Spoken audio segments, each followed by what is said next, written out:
Makeup look too good to get emotional, so we're gonna cut it off right here. Yeah, she was supposed to do a Kobe look, but she forgot the purple and the gold. I know. Therapeutic. Our next sad video all week because of Oh, Kobe. God, yeah. It ruined her birthday, our anniversary. Well, not anniversary because we celebrated yesterday and it was beautiful. Yes. Shout out to Ada. Hope you watching. She subscribed. We love Oh you. my God, it was literally the best. Oh, I have no words, but RIP to the 9 people that lost their lives. Everyone's family matters, not only Kobe's.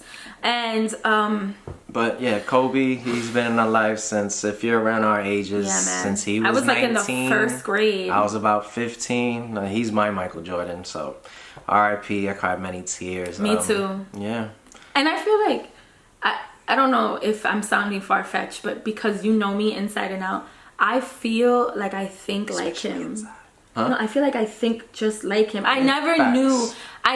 knew of him like in depth the way She got that the mama mentality. But I literally see, think, and talk just like him. Yeah, just what Just you like get him. from this, just always learn. That's what Kobe always did. He always wanted to learn. He always wanted to be the best. I'm always No matter telling you what this. he did, like he was learning how to film after being one of the most accomplished basketball players of the history of life. He could have been a commentator. He could have coached. But he tried to empower women, empower women's basketball, just empower women's sports, and just be in film and just be whatever you do, man. Keep that mama mentality. Keep pushing forward. Keep doing your thing, and don't let nobody stop you. Welcome back, y'all. This is episode 11 of A Couple Things, where we touch on a couple of things. On today's episode, we're gonna tackle emotional disconnection within a relationship. This was highly requested from one of my friends, so let's jump right in. Let's go. Let's get right to it. What do you feel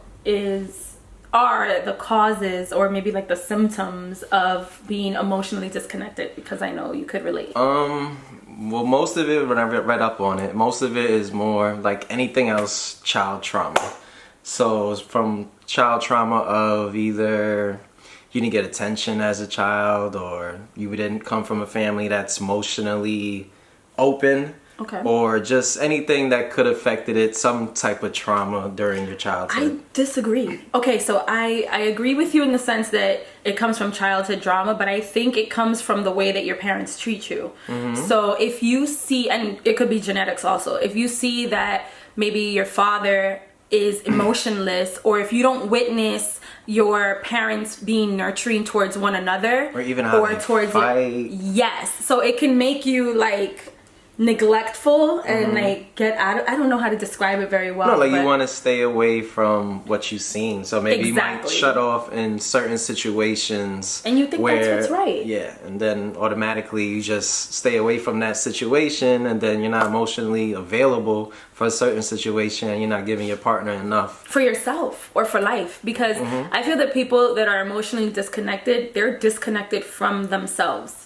Yes. They're not connected to anything, and they don't know where to put the energy of that disconnection, so they end up either arguing a lot or shutting down completely and ignoring people and not knowing how to respond. And I genuinely feel that you do that a lot. You've gotten better. I was kind of dissecting like where it come from. It could be like the middle child syndrome, that you want the attention and you didn't get enough attention. How are your parents?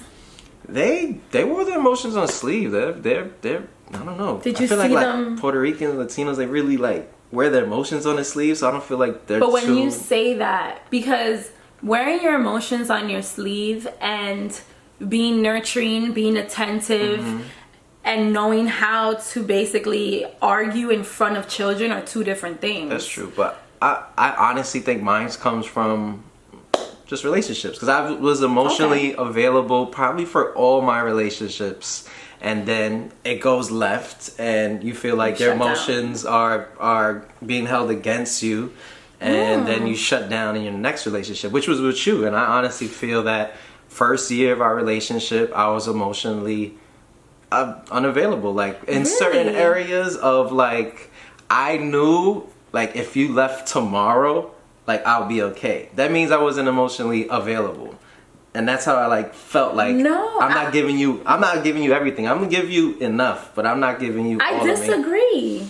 Really? I felt that way. Okay, so I feel. But you would say you don't talk to me. Da, da, da. You complain about that. Well, okay, no, but that's not being as open like with your life. You took time to do that, but I feel lately this year he's been terrible when it comes to arguing, and I feel that we handle them very well, our arguments. Like, we always sit down, we talk it out. So I'm crazy. I will throw things, I'll punch walls. I'm that person, but I do ask questions, I feel, and I'm always trying to get things out of you, but you'll just stay quiet. I feel like if I'm stressed outside of this house, sorry, I was stretching. I'm stretching. If guys. I'm stressed like outside of this house, and if I come home, it would look like I'm shut down. But sometimes I just don't want to talk. You know what type of job I have. Let's move on. I do want to get to questions because all right, let's get to it. I feel that we can like trickle into the signs of emotional disconnection while answering them. First question is. And these questions didn't come from me, they came from a friend of mine. Battling between being my best for myself or for my partner. And I feel that this is the easiest question. You should never try to be your best for anyone but yourself. Yeah. That is so important. You only be your best for yourself, because once you are your best version of you for you, you're gonna emote that energy to everyone else, and then it's gonna be good. But if you're doing something for someone else, you're not doing it for you. What do you mean doing something for somebody else? Like being your best version of yourself. Tiptoeing around a situation, or just just knowing how to control your own anger, knowing how to be happy, knowing when to be too passionate, just knowing yourself in and out in a way where you're not questioning it, and neither is your partner. Okay, if that makes sense. Yeah. I don't feel you should ever do anything for anyone. Like, it should be for you 100%. What do you think? I want your opinion, because we need the opinion of the man for the boyfriend. Did you look right here? Look what I gave you. We got treats on deck. It's a little bit of both. I feel like you should be your best self for yourself, but me personally, I don't know, like I need the motivation coming from the outside. I can't really internalize being the best for myself. Like, somebody has to point out what my flaws are, and then I'll be that best version. So, but you're still doing it for you. You don't think you're doing it for you? I'm doing it for you, but I probably would have noticed it if you don't point it out. So it's kind of doing it for you too. Okay, you know okay. There you go. That was a really good way of putting it. Shout out to the watch. Hey. Just do this so like this. Oh God. Okay, next question is, how do I empathize when I truly do not agree with my partner's perspective? Because we have this issue often, and I know how to disagree. I know how to agree to disagree. I'm gonna tell y'all, she has trouble, even when she knows she's wrong, admitting she's wrong about that thing. You will still defend it, even though you know you're wrong. You'll defend one side of why you thought that way. But here's the thing: you can't say that someone is wrong how they were brought up in thinking. We come but it's not regular. No, it's fight not shit. But that's not regular, and this is what leads into part 3 right here, because your partner is not genetically identical to you. So my environment, the culture, my upbringing was 100% different than yours. So even if it's the smallest insignificant fight, we're gonna have a different viewpoint. And my viewpoint comes from how I was brought up. So you can't say that was wrong. No, that's because true. My whole life, that's what it took for me to learn that one trait. No, and I find to try to have empathy of being a victim of all those things you're a victim of. Seeing it from your side, like, I have to have empathy of why you view things a certain way. I know what I'm you're talking about. I'm not going to view things the same way because I wasn't a victim. I wasn't that. But I do have the empathy to understand coming through. You got to see things through their eyes. And really think before you start saying shit, because you don't know what's going to trigger them and how they brought up and the trauma that they dealt with. And one thing I want to talk about is, like, what I've learned to do is try to talk things out. Whenever we're in a really crazy state, I say, what's on your mind? What are you thinking? Let's talk about it. He'll stay shut sometimes, and like I find myself like crying. He sometimes will just stay so shut down that it makes me even more angry. And I think that honestly, babe, that's something that you can work on. We all know each other's triggers. If you're in a relationship long enough, we just made 3 years. Shout out to that. If you know each other long enough, you know the trigger points. You know how to get them mad. I know how to get this one upset. And you do it on purpose. Yes, It's foolish. It is, but if we were two people that fought the same two emotional shit, bro, we have holes in this wall. We would probably go to blows. Imagine if I fought the way you fought. Well, no. Or vice versa. Either way, it's not gonna work. I see that, but if you know that me asking you a question and you sitting in silence is gonna make it worse, you're basically saying, go ahead and continue talking to the wall, Nicole, because I'm just gonna sit here and ignore you. I'm working on that. That's literally what he does, and he has been working on it. And then a lot of times I do find myself like apologizing first, and I want you to get the hell out of that, because it should not stop only being take wrong, and then you won't have to apologize first. I'm never wrong, so I don't have to apologize. I mean, do we really apologize though? I feel like we just talk it out. No, and get but to. if I brush out and I fly out the room and I disappear for 2 hours and you do not come in and try to fix it, that's a problem. It's a problem, because you're yes, give me 5 minutes to cool off, or say, you know what, babe, I'm gonna give you a couple of minutes to cool off and let's revisit this topic. But don't just leave me cold turkey and then sit there keen with your basketball game. I don't leave her. This is my thing. I'm a match your energy kind of guy. So she likes to make these threats, or I don't make threats. Or she'll storm out while she'll make a fucking statement and then like, I'm done with this, storm out, close the doors, and I'll just be like, because I'm not chasing you when you just yelled at me and cursed me out and then ran away from the argument. Because you ignore me. You can sit there. You know exactly what I'm saying, and he just admitted a couple of minutes ago that he does things. You do things on purpose to make me upset. You do things on purpose to make me upset, and then you get upset. My thing is, weeks after our arguments, he'll be like, "Babe, you know what? I thought about it, and you were right, and I do this just to get you annoyed, and blah blah blah." And I'm like, so this whole argument. So now this is what I'm gonna do now. Let me finish. Sorry, baby. So this whole argument happened because you wanted to play devil's advocate and just go against the grain just because.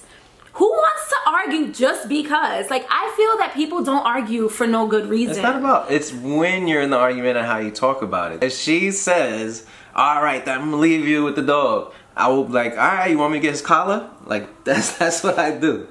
And I'm gonna work on that. I'm gonna take 2 seconds and I'm like, hey honey, do you really mean that? She's probably gonna hate that though, watch. I don't know what I hate more.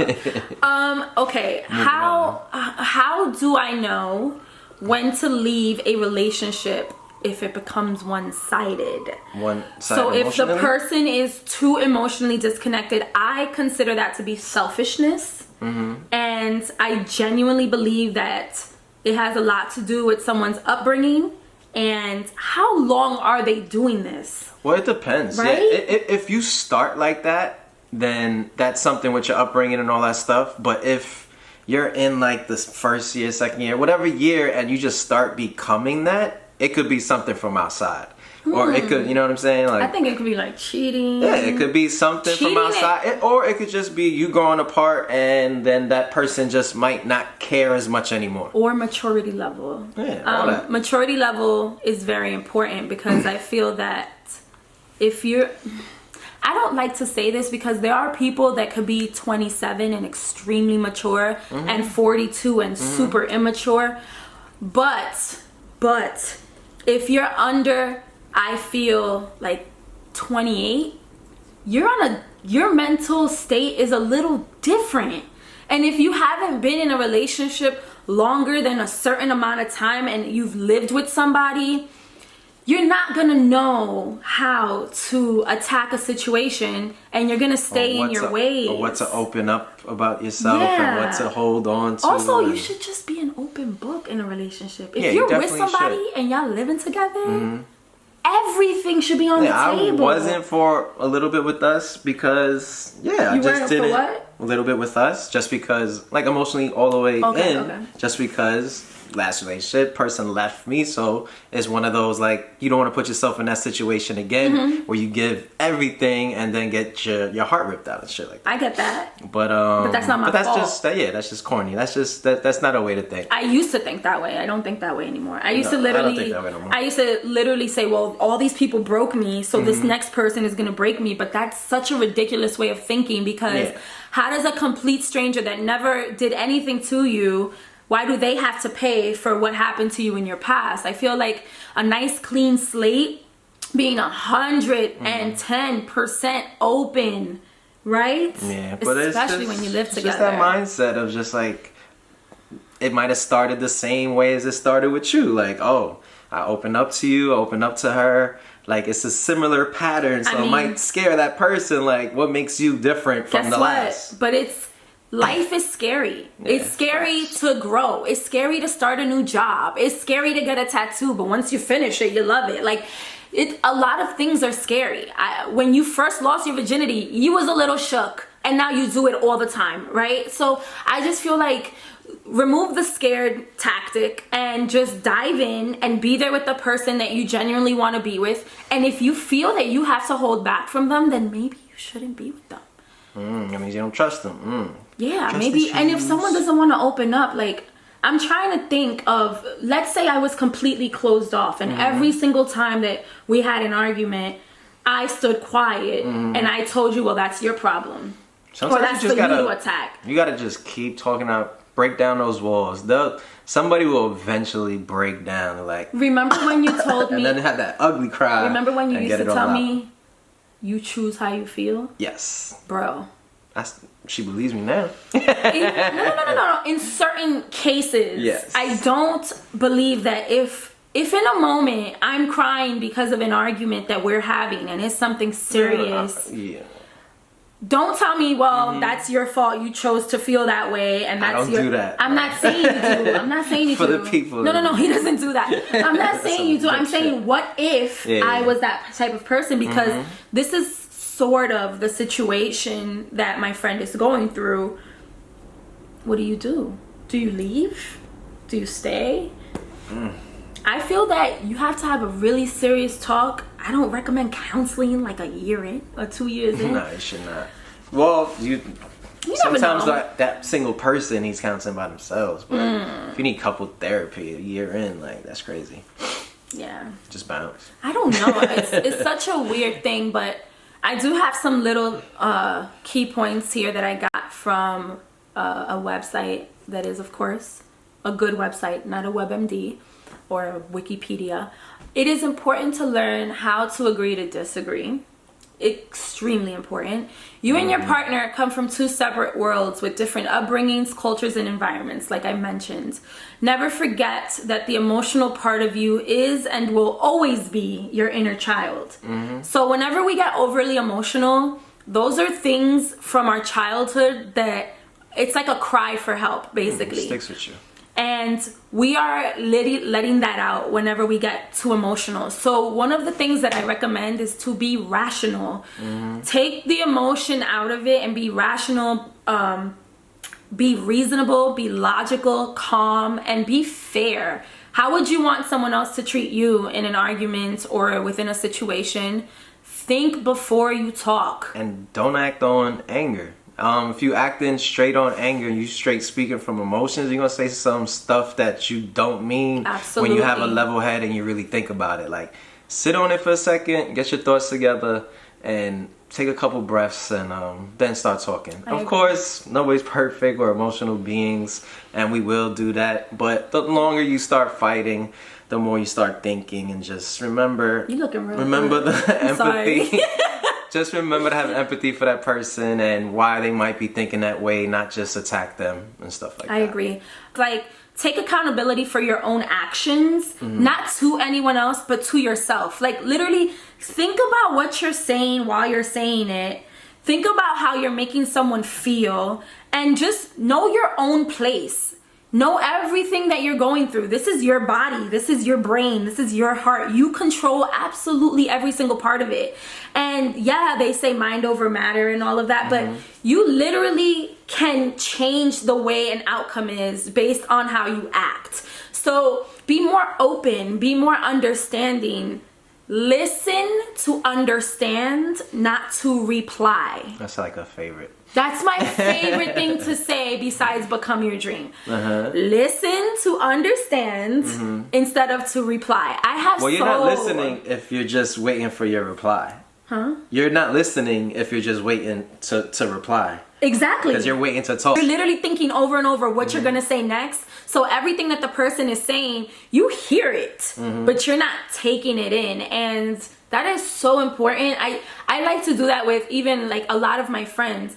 I can notice when someone's really listening to me. Oh yeah, you definitely can. Because as though one they'll ask questions in between, and they just won't be like, oh word, oh that's the me, oh word, dead ass. So true. After the third dead ass, they ain't listening. But I want to get back to the controlling emotions because I was got a little we have a couple minutes left. Got a little screwed up.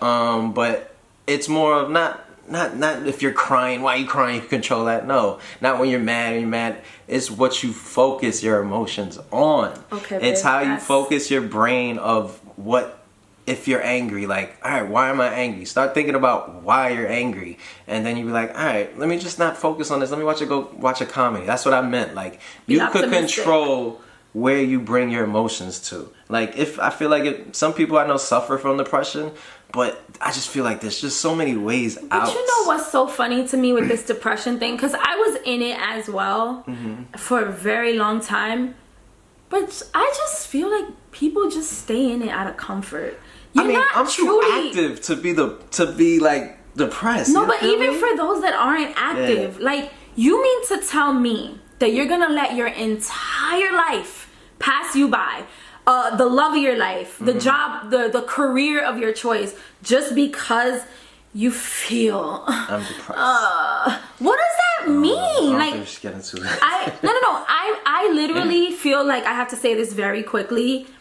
You take yourself out of every situation that you're in. So if something is bothering you and you feel that it no longer suits you, get away. Yeah. Stay within positive energy, within positive people. Kick the negativity away from you. And I feel like with that energy or that positivity, you don't want to be depressed anymore. Yeah. Like when I feel emotionally disconnected, like I tell her, and then we'll talk about, like, I'm like, babe, like, I just feel like I just get annoyed about every single thing, and I just don't want to be around nobody. Just get annoyed by every single thing, and I just want to smoke some weed.